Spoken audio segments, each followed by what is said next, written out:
शीशे का जादू। एक समय की बात है, एक शांत और सुंदर राज्य था जिसका नाम था सूर्यनगर। वहाँ के राजा राजा देवराज, रानी माहिरा और उनकी प्यारी बेटी राजकुमारी लियारा बड़े प्रेम से राज्य चलाते थे। दूसरे राज्य चंद्रपुर के एक राजकुमार थे, राजकुमार अव्यन, जिसे राजकुमारी लियारा मन ही मन पसंद थी। एक रात महल के आसपास एक अजीब सी हवा चलती है और एक जादूगर जिवोरा दिखाई देता है।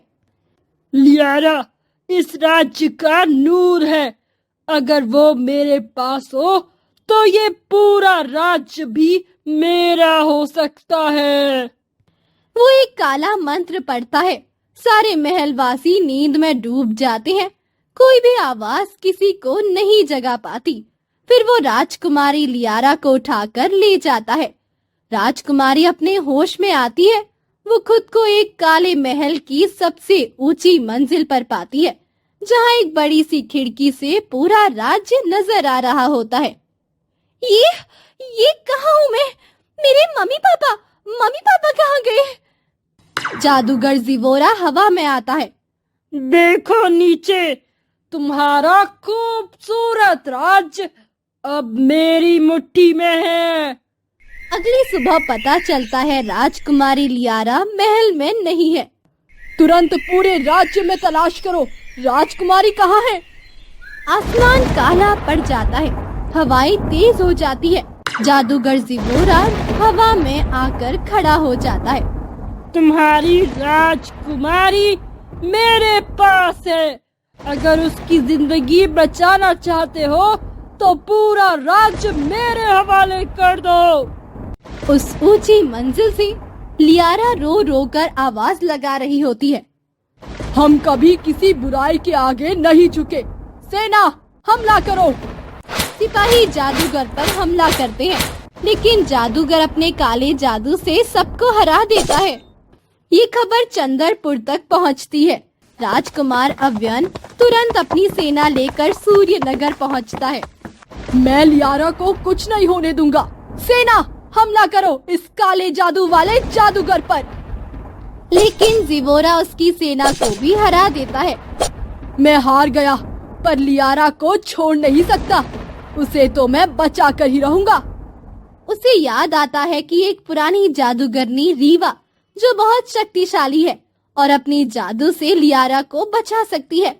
अव्यन रीवा के पास जाता है। मैं तुमसे मदद मांगने आया हूँ। मुझे लियारा को बचाना है, मेरी मदद करो। जिवोरा का जादू भयानक है, पर एक चीज है जो उसके जादू को पलट सकती है। मेरा जादुई शीशा जो बहुत शक्तिशाली है। वो एक चमकदार जादुई शीशा लाकर उसे देती है। जब वो तुम पर जादू करे तो बस ये शीशा उसके सामने कर देना। उसका जादू उसी पर पलट जाएगा।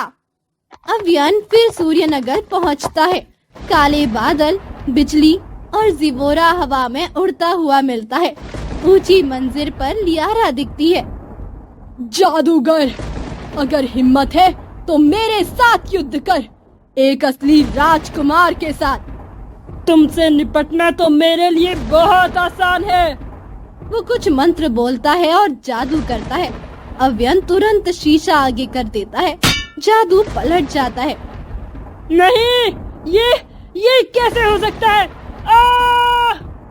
उसका जादू उसी को हवा में खत्म कर देता है। काले बादल हट जाते हैं। महल की ऊंची मंजिल से एक सीढ़ी बन जाती है, जिससे राजकुमारी लियारा नीचे आती है। मम्मी, पापा, मैं वापस आ गई हूँ। मेरी बेटी, तुमने सिर्फ मेरी बेटी ही नहीं, पूरे राज्य को बचाया है अव्यन। तुम्हारा बहुत शुक्रिया। मैं अपनी राजकुमारी का हाथ तुम्हारे हाथ में देना चाहता हूँ। तुम एक असली राजकुमार हो। शादी बहुत धूमधाम से होती है। लियारा और अव्यन एक दूसरे को गले लगाते हैं। अब कभी कोई तुम्हें मुझसे दूर नहीं ले जा सकता, राजकुमारी। आपका बहुत शुक्रिया राजकुमार। मैं बहुत खुश हूँ आपके साथ। Please like comment, share and subscribe to our Hindi Tales.